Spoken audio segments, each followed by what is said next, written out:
Okay, for my matrix C problem, I was given the problem 5x equals 5, 2x plus y equals 4, 3x plus y minus 4z equals negative 15.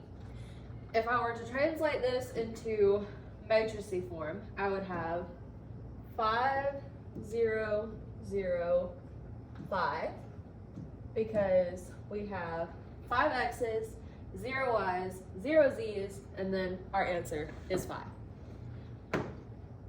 Now, for row 2, I'm going to call this matrix A. Then for row 2, we have 2, 1, 0, 4, because we have 2 x's, 1 y, no z's, and the answer is 4. Then for row 3, we have 3, 1, negative 4, and then negative 15. Because we have 3 x's, 1 y, it says minus 4 z's, so that's the equivalent of having negative 4z. So we have negative 4 and then negative 15, since that's our solution. Point A23 of this matrix is matrix A, row 2, so that would be this row, the 2, 1, 0, 4 row, and then column 3, which is 1, 2, 3, it's this column. So do 23, so row 2, column 3 is 0. So that's our solution for A23. So the answer is 0. What we're trying to get here out of this matrix is we're trying to get it to look like this. We're trying to get it into reduced row echelon form, which is 1, 0, 0, answer, 0, 1, 0, other answer, and then 0, 0, 1, third answer. So for this, we would have, in place of A, we would have X, in place of B, we would have Y, and in place of C, we would have Z. So this right here is our goal. This is what we're trying to turn this chaos up here into. We're trying to get that to look like that. So I'm going to rewrite my original matrix down here. That way I can have it a little bit neater, because this is a lot to handle. I'm going to rewrite it down here.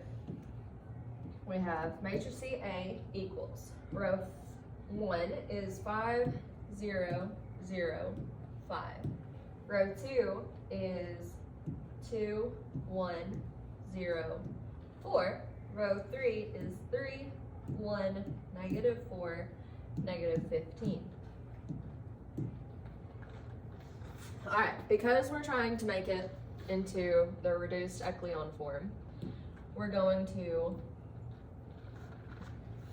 try to get all of these numbers to look like that. So here's what we're going to do. To start out with, just so for visual purposes, I'm going to highlight the stuff in matrix A that already looks like that. So I'm going to highlight row 1, column 2, or A12.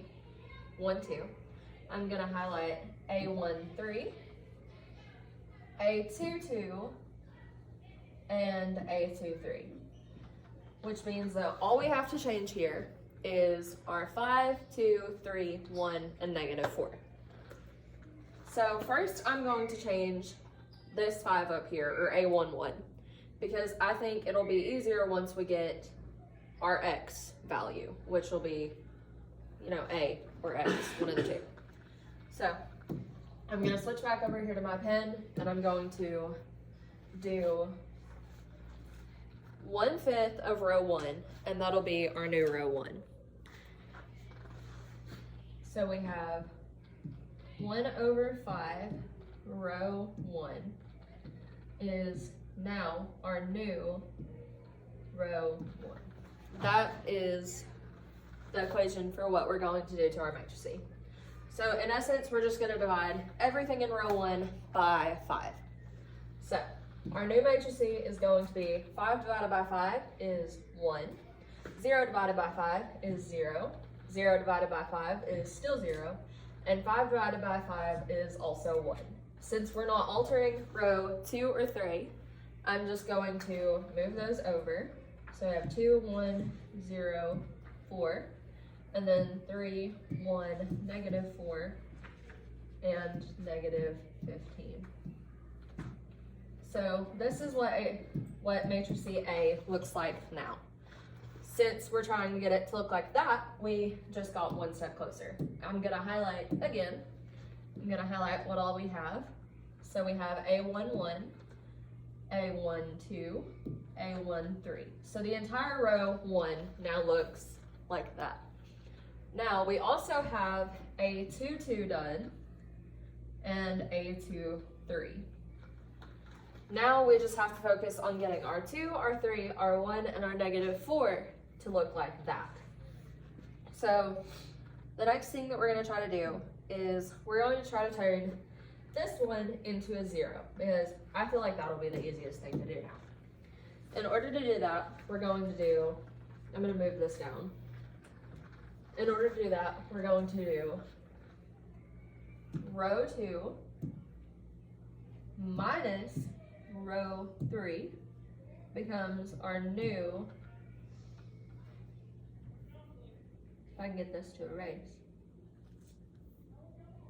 becomes our new row 3. All right. In doing this, row 1 and 2 aren't going to change. The only thing that's changing is row 3. So I'm just going to translate down row 1 and 2.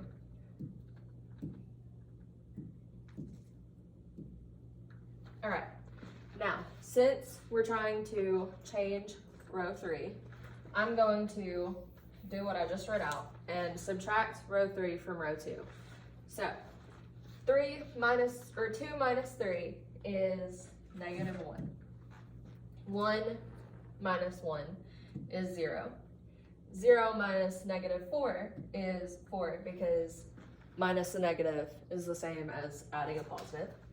And then 4 minus negative 15 is 19, because of the same rule I just talked about. So this is our new matrix C.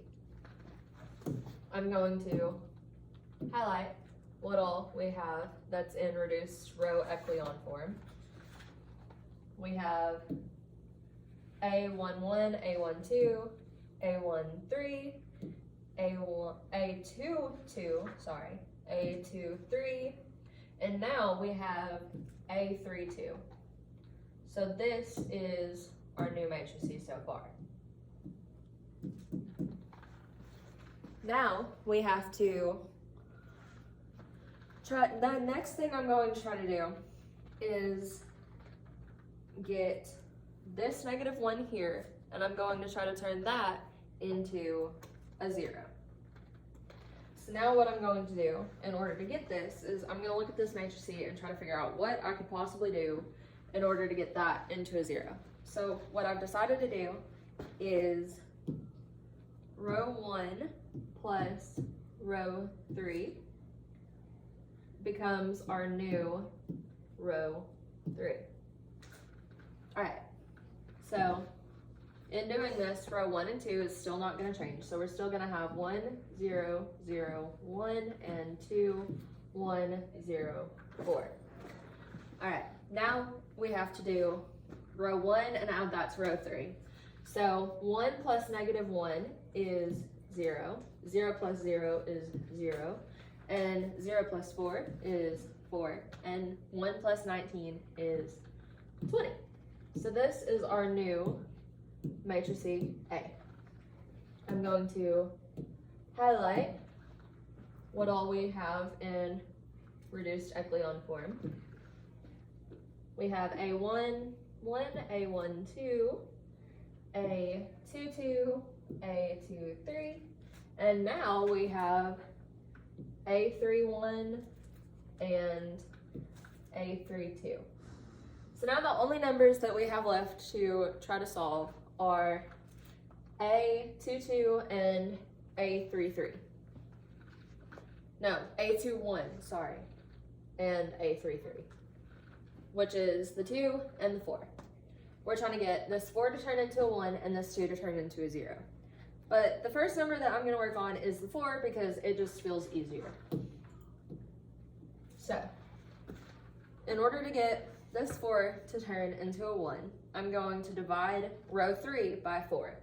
So I'm going to do 1/4 of row 3 becomes our new row 3. In order to do this, row 1 and 2 are not going to change still. So I'm just going to translate those over. But row 3 is going to be divided by 4. 0 divided by 4 is 0. 0 divided by 4 is 0. 4 divided by 4 is 1. And 20 divided by 4 is 5. So this is our new matrix A. I'm going to come over here, change to my highlighter. Now we have A11, A12, A13, A22, A23, and then we have all of row 3 done. So we have A31, A32, and A33 done. So now the only number that we're trying to change into the reduced row echelon form is A21, which is that 2. We're trying to get that turned over into a 0 because we have our 3 1s, the rest of this needs to be 0s. So we're trying to get the 2 to turn into a 0. In order to do this, I'm going to take this matrix and I'm going to multiply row 1 by -2 and add that to row 2, and that will be our new row 2.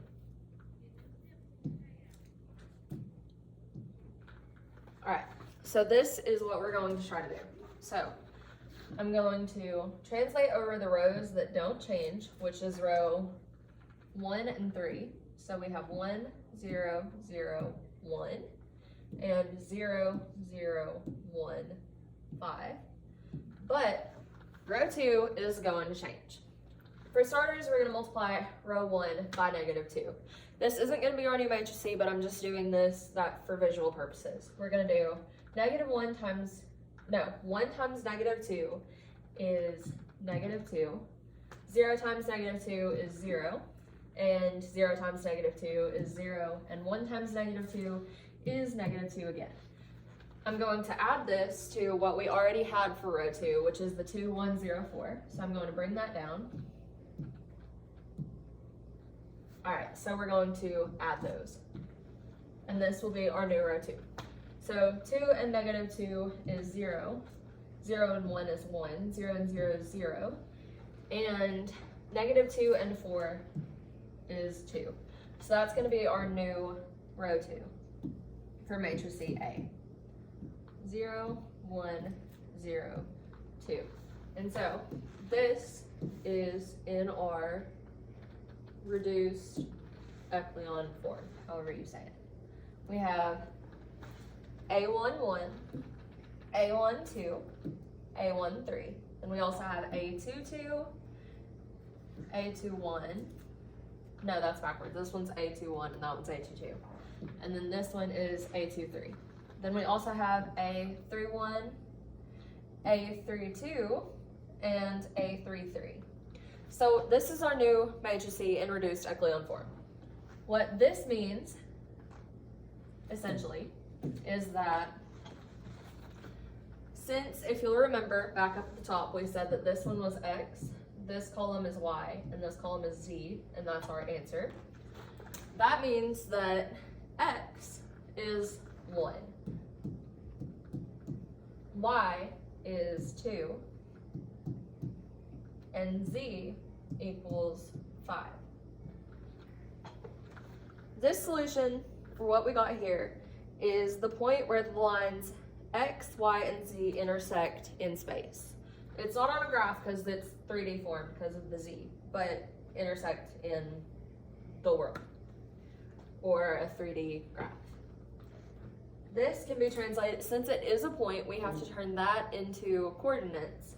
So our answer would be 1, 2, and 5.